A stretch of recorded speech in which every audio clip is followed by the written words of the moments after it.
Assalamualaikum warahmatullahi wabarakatuh. Perkenalkan, nama saya Saifullah dengan NIM 2514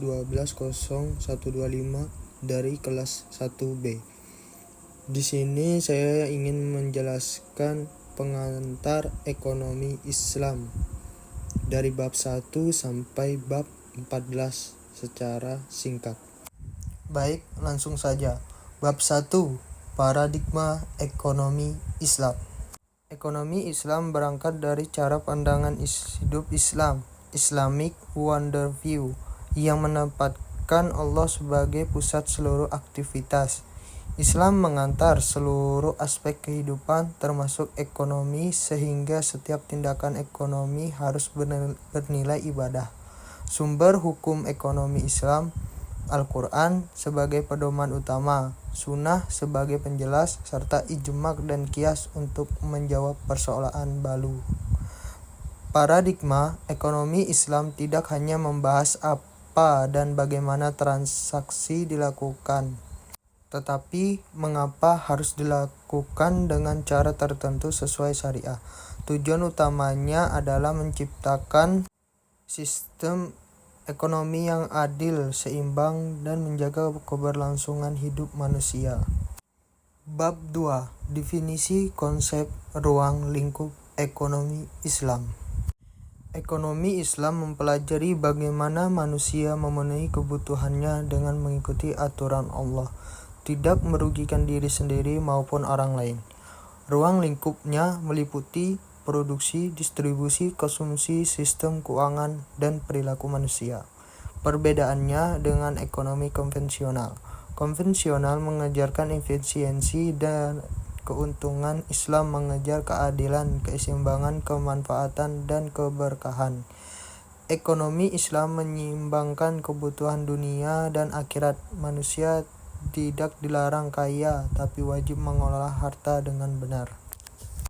Bab 3, metodologi ekonomi Islam.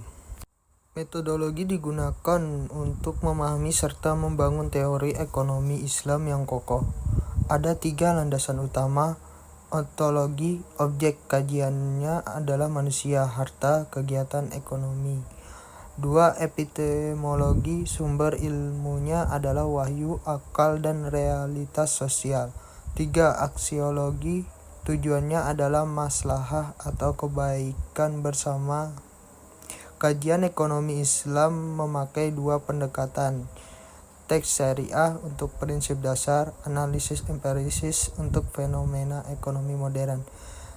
Instrumen metodologi: ijtihad, istinbat, hukum, qiyas, dan istilah guna menjawab masalah ekonomi baru. Bab 4, ekonomi Islam dalam lintas sejarah. Sejarah ekonomi Islam menunjukkan bahwa ekonomi bukan hal baru dalam Islam. Pada masa klasik, para ulama membahas pajak, pasar, produksi, dan distribusi. Tokoh-tokoh penting: Abu Yusuf membahas keuangan publik dan pajak, Al-Mawardi menulis tentang sistem pemerintahan dan ekonomi negara, Al-Ghazali membahas moral ekonomi dan kebutuhan manusia, Ibnu Khaldun pelopor teori pasar, tenaga kerja, dan pertumbuhan ekonomi. Perkembangan ekonomi Islam modern dimulai abad ke-20 dengan lahirnya bank syariah, zakat produktif, dan sistem keuangan Islam global. Bab 5, perbedaan ekonomi Islam dan kapitalis. Kapitalisme menekankan kepemilikan pribadi absolut, kebebasan pasar luas, dan pencairan keuntungan. Kelemahannya memunculkan ketimpangan, eksploitasi, dan monopoli. Ekonomi Islam mengakui kepemilikan pribadi, tetapi membatasi penggunaannya agar tidak merusak masyarakat. Pasar tetap ada, namun harus jujur, transparan, dan bebas manipulasi. Islam melarang riba, penimbunan, dan praktik curang untuk mencegah ketidakadilan. Tujuan ekonomi Islam menciptakan kesejahteraan bersama, bukan hanya keuntungan individu. Bab 6, perbedaan ekonomi Islam dan sosialis. Sosialisme menolak kepemilikan pribadi, menempatkan negara sebagai pemegang kontrol utama. Kelemahannya mematikan kreativitas individu dan efisiensi pasar. Islam mengatur kepemilikan menjadi 3. 1. Pribadi, aset pribadi. 2. Umum, air, listrik, energi. 3. Negara, kekayaan alam strategis. Sosialisme ingin menyamaratakan masyarakat, sedangkan Islam ingin memakmurkan masyarakat dengan keadilan bukan keseragaman. Islam menjaga keseimbangan antara peran negara dan pasar. Bab 7. Sistem ekonomi Islam. Sistem ekonomi Islam menjawab masalah dasar: apa yang harus diproduksi, bagaimana, dan untuk siapa. Ciri-cirinya: tauhid, nilai ketuhanan, keadilan, keseimbangan, kebebasan yang dikontrol, akhlak, dan penanggung jawab. Pilar sistem: 1. Kepemilikan beragam, pribadi, umum, negara. 2. Kebebasan berusaha selama halal.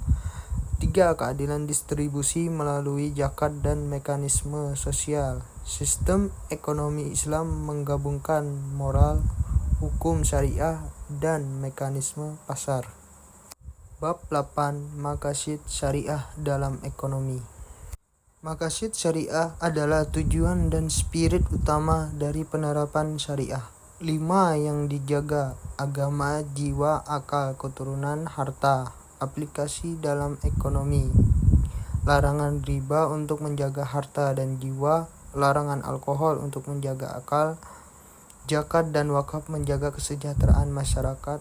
Maqasid menjadi alat untuk mengukur apakah suatu kebijakan ekonomi benar-benar membawa manfaat atau justru merusak. Bab 9. Perilaku ekonomi dalam Islam. Islam memandang manusia sebagai makhluk beretika, bukan sekadar pencari keuntungan. Perilaku konsumsi: memiliki yang halal, tidak boros, tidak sia-sia. Perilaku produksi: membuat barang yang bermanfaat, berkualitas, dan tidak merugikan. Islam membedakan kebutuhan wajib dipenuhi dan keinginan perlu dikendalikan.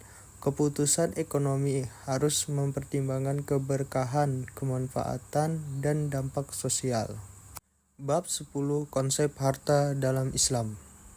Harta adalah amanah, bukan kepemilikan absolut manusia. Manusia hanya mengelola, sementara pemilik hakiki adalah Allah. Islam menekankan pentingnya harta halal karena mempengaruhi kehidupan, ibadah, dan keluarga. Uang bukan komoditas sehingga tidak boleh berkembang lewat bunga, tetapi melalui kerja dan usaha. Fungsi sosial harta terlihat dalam zakat, infak, sedekah, dan wakaf. Bab 11. Larangan utama dalam ekonomi Islam.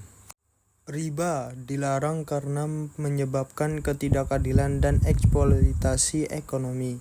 Gharar, ketidakjelasan ekstrim, dilarang karena membuat salah satu pihak dirugikan.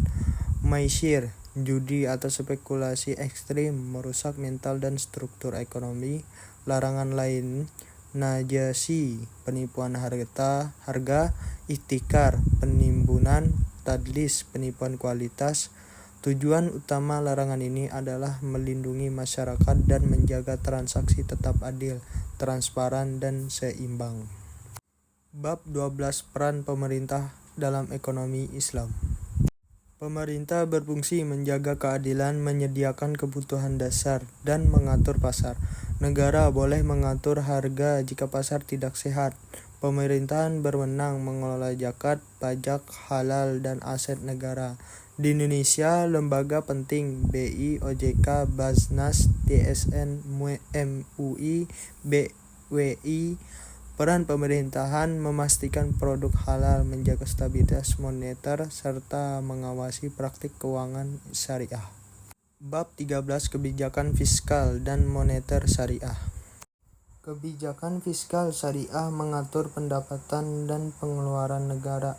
Pendapatan zakat, qaras, jizyah, ghanimah, fai, pengeluaran kesejahteraan rakyat, pendidikan, pertahanan, bantuan sosial. Kebijakan moneter syariah menjaga nilai uang tanpa riba, menggunakan akad syariah seperti mudharabah, mudharabahah, dan sukuk negara. Sistem uang amanah menghindari spekulasi berlebihan.